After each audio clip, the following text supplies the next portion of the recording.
2's out, Series 1 was out, you know, it's just always so many options. Looking for a 101. I like numbered in general. Autographs would be cool, you know. Obviously, that's what everyone's looking for.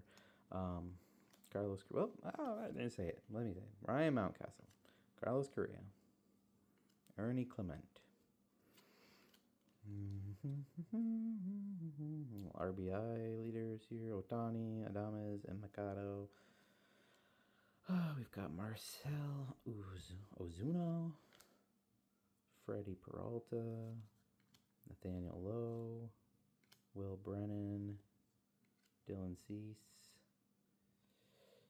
Michael McGreevy, a little call to the hall, George Brett card. Whoop.